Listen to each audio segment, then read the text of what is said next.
Ecology को हम basic से नेट लेवल तक पढ़ेंगे। सबसे पहले इसमें हम बेसिक चीज़ें पढ़ेंगे। सो एक्चुअली इकोलॉजी है क्या? We know study of the relationship between environment and organism. जो एनवायरनमेंट और ऑर्गेनिज्म के बीच का रिलेशनशिप है उनको स्टडी करना, उसको इकोलॉजी बोला गया है। इकोलॉजी वर्ड दिया किसने था? अर्नेस्ट हैकेल ने, है ना। अभी मैंने इकोलॉजी के अंदर बोला study of organism and environment, उनके बीच के रिलेशनशिप को, है ना, उनकी स्टडी करना इकोलॉजी है। इन्वायरमेंट के अंदर भी अपन देखें तो कौन कौन से फैक्टर्स आते हैं? Biotic, abiotic. बायोटिक में आ जाते हैं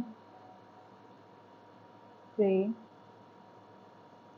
प्रीडेटर, कॉम्पिटिटर, पैरासाइट, ये सब। एबायोटिक में आ जाएंगे temperature, sunlight, pH of water, soil, ये सब किसी बहुत कुछ और भी। जो भी फैक्टर लिविंग ऑर्गेनिज्म को इफेक्ट डालता है उसको बोल देते हैं एनवायरमेंटल फैक्टर और इकोलॉजिकल फैक्टर।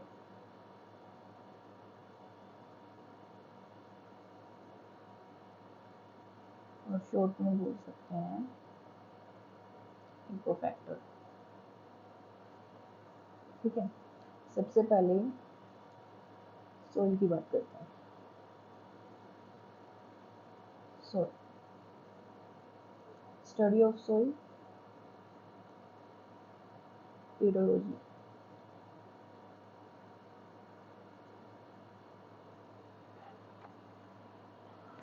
सोइल की कंपोजिशन, सोइल किससे मिलकर बनी होती है? तो इनमें आ जाता है मिनरल पार्टिकल्स,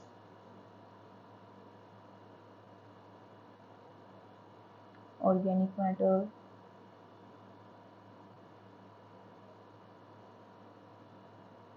एयर, वाटर, इन सबसे मिलकर एयर सोइल बनती है ना।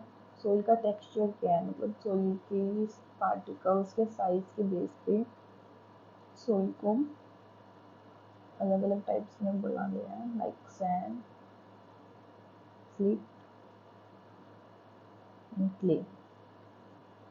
इनके पार्टिकल्स सैंड का होता है 0.5 to 2 mm, स्लिट का होता है 0.002 0.05 mm, क्ले का बहुत ही कम होता है, lesser than 0.002, it's very minor, है ना। जैसा कि सोइल में मैंने बोला कि ऑर्गेनिक मैटर होता है, ऑर्गेनिक मैटर को भी अपन सब डिवाइड कर रखे हैं कि ऑर्गेनिक मैटर किससे मिलकर बना होता है। तो ऑर्गेनिक मैटर एक्चुअल में हम देखें तो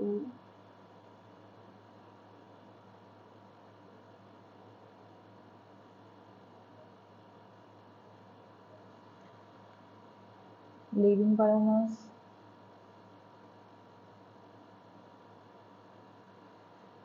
डेट्रिटस और ह्यूमस। ह्यूमस को भी दो में आगे सब डिवाइड किया गया है, humic substance, non humic substance.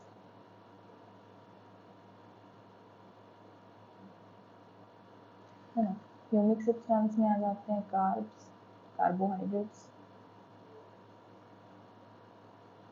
Lipid, protein, इन सब से मिलकर ह्यूमिक सब्सटेंस बनाता है। और नॉन ह्यूमिक होता है decomposition of animal and plant. ठीक है, उसके बाद देखेंगे कि ह्यूमिक सब्सटेंस को भी 3 पार्ट्स में डिवाइड किया है। सब डिवाइडेड है तो किस बेस पे है कि वाटर के अंदर उसकी सोल्यूबिलिटी कितनी है ना। ह्यूमिक एसिड,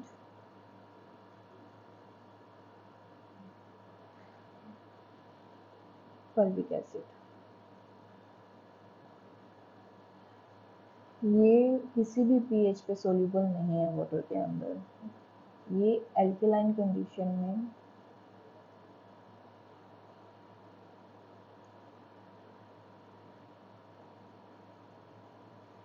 और ये सब पीएच पे सोल्यूबल है। ठीक है, ये बात होगी ऑर्गेनिक मैटर की सोइल के अंदर। अब अपन को बात करते हैं सोइल। सोइल के अंदर जो वाटर होता है, सोइल वाटर, ये सोइल वॉल्यूम का अराउंड 30% कंटेंट होता है, कंट्रीब्यूट करता है ना। वाटर का कंटेंट कितना है, हाउ मच वाटर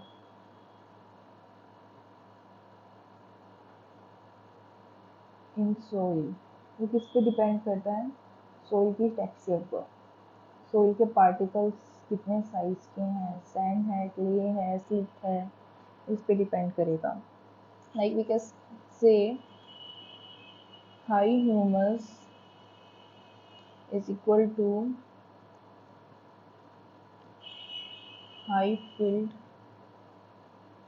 कैपेसिटी, है ना। अब वो हाई फिल्ड कैपेसिटी क्या होती है,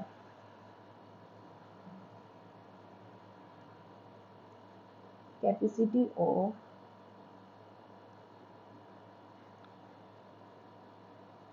होल्डिंग वाटर। सोइल किसी वाटर को कितना होल्ड कर सकता है, वो उसकी फिल्ड कैपेसिटी होती है ना। क्ले हाई ह्यूमस है, क्ले में हाई ह्यूमस होता है, तो वो उसकी फील्ड कैपेसिटी भी हाई होती है ना। Water holding capacity, field capacity. ठीक है, फिर एक टर्म आती है, यहाँ देखते हैं अपन,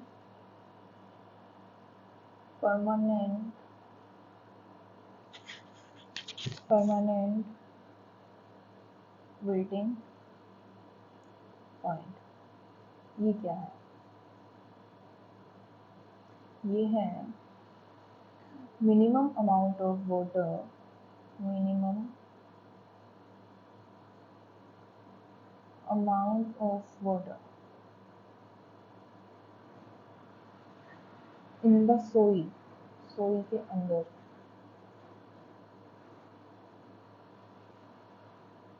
that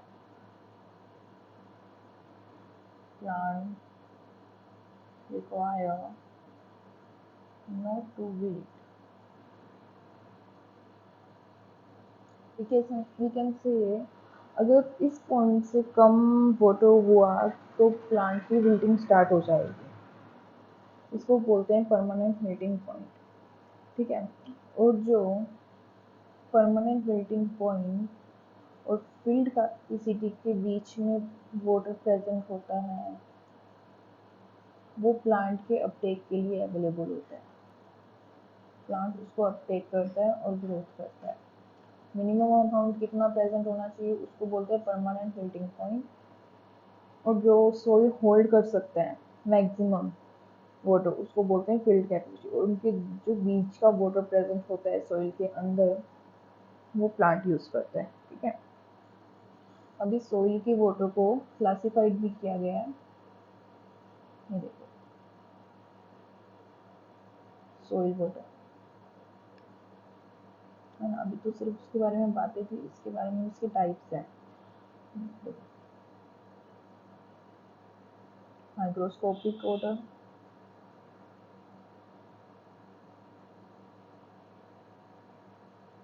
कैपिलरी वाटर,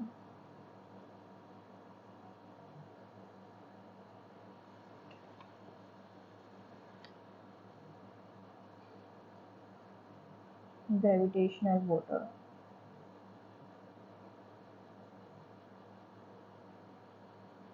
और एक आता है केमिकली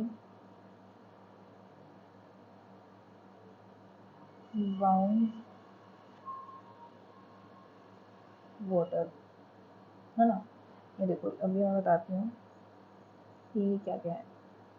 हाइग्रोस्कोपिक वाटर वो होते हैं जो एक सैंड पार्टिकल है और भी सोइल का पार्टिकल है, उसके अराउंड वाटर प्रेजेंट होता है, उसको बोलते हैं हाइग्रोस्कोपिक वाटर। ये प्लांट के लिए अवेलेबल नहीं होता है, प्लांट इसको यूटिलाइज नहीं करते हैं। कैपिलरी वाटर होती है जो सोइल के अंदर नैरो और थिन कैपिलरीज बन जाती हैं, उनके बीच में वाटर प्रेजेंट होता है, इसको प्लांट्स हाईली यूज करते हैं। यही वाटर प्लांट के काम में आता है। ग्रेविटेशनल वाटर बहुत डीप लोकेटेड होता है बिकॉज ऑफ ग्रेविटी, इसको भी प्लांट यूज नहीं कर पाता है। केमिकली बाउंड वाटर जैसे एल्यूमिनियम, सिलिकॉन, हाइड्रेट ऑक्साइड की फॉर्म में अवेलेबल होता है ना, केमिकल फॉर्म में, तो उसको भी प्लांट्स यूज नहीं कर पाते हैं। ठीक है, ये सब था सोइल के बारे में। चलो अब बात आती है next factor, air, atmosphere.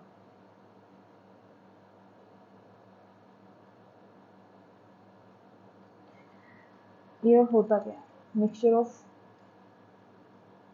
Gases, है ना। ये सबसे ज़्यादा डेंस कहाँ होती है? अर्थ की सरफेस, बिकॉज ऑफ ग्रेविटी। ठीक है, और इसको भी एटमॉस्फेयर को 4 लेयर्स में डिवाइड किया गया करते हैं। देखो ट्रोपोस्फियर,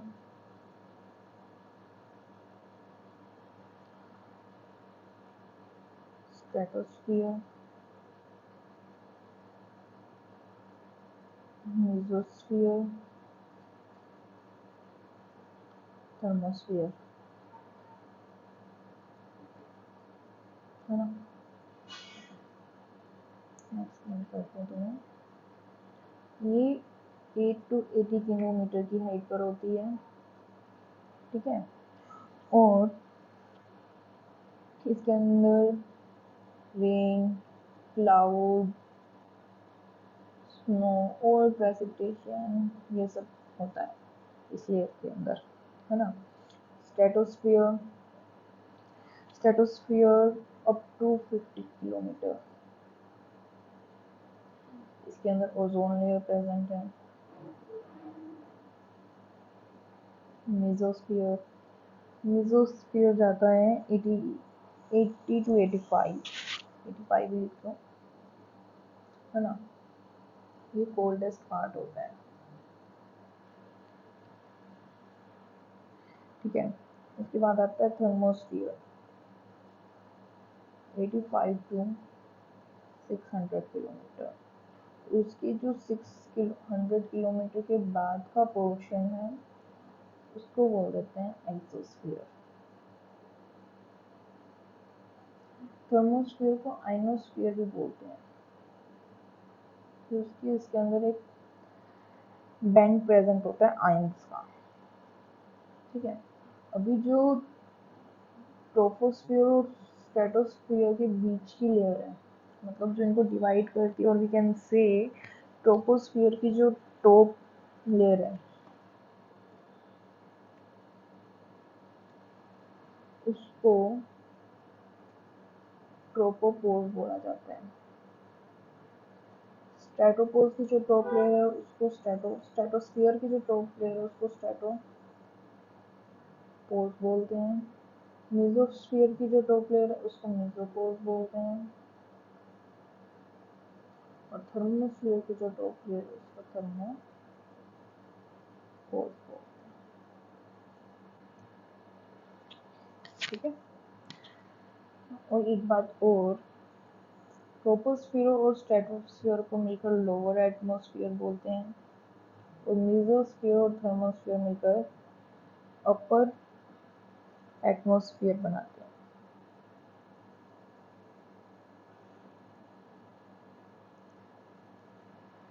नेक्स्ट फैक्टर की बात करते हैं, लाइट। देखो, लाइट यूजली रेफर किसको बोलते हैं, विजिबल लाइट को, बिकॉज ऑफ इस लाइट में ह्यूमन देख पाता है, is capable of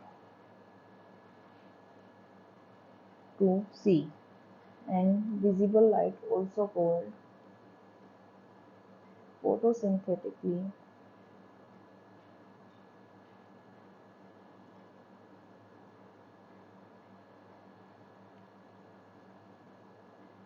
active radiation. इस लाइट के अंदर फोटोसिंथेसिस की प्रोसेस होती है, इसलिए इसको फोटोसिंथेटिकली एक्टिव रेडिएशन भी बोला जाता है। सोर्स ऑफ लाइट क्या है, sun. Sun is also the primary source of energy. अब लाइट की वेवलेंथ, इंटेंसिटी और ड्यूरेशन के बेस पे ये प्लांट्स को अलग अलग तरीके से इफेक्ट करती है। ठीक है, इस स्लाइड के बारे में इतना ही था। टेम्परेचर।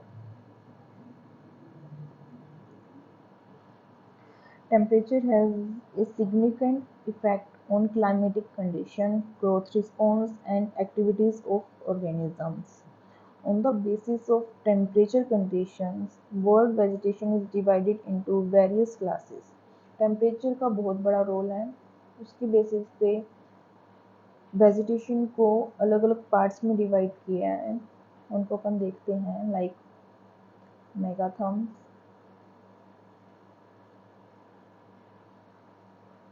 मेसोथर्म्स,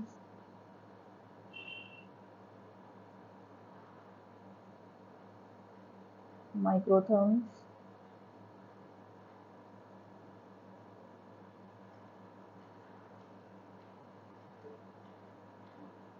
स्किटोथर्म्स। देखिए, मेगाथर्म्स उनको बोला जाता है जहाँ पर हाई टेम्परेचर रहता है all over the time, high temperature all the time. इसके अंदर डोमिनेंट वेजिटेशन आती है ट्रॉपिकल रेन फॉरेस्ट, यहाँ टेम्परेचर बहुत हाई है। मेसोथर्म्स उनको बोलते हैं जहाँ high temperature and low temperature alternate चलता रहता है, अल्टरनेट, है ना। यहाँ पे डोमिनेंट वेजिटेशन रहती है डेसिडुअस फॉरेस्ट। माइक्रोथर्म्स लो टेम्परेचर, जहाँ लो टेम्परेचर रहता है, टेम्परेचर हाई नहीं जाता है, यहाँ पर रहता है कोनिफेरस टाइप फॉरेस्ट, यहाँ वेरी लो टेम्परेचर, बहुत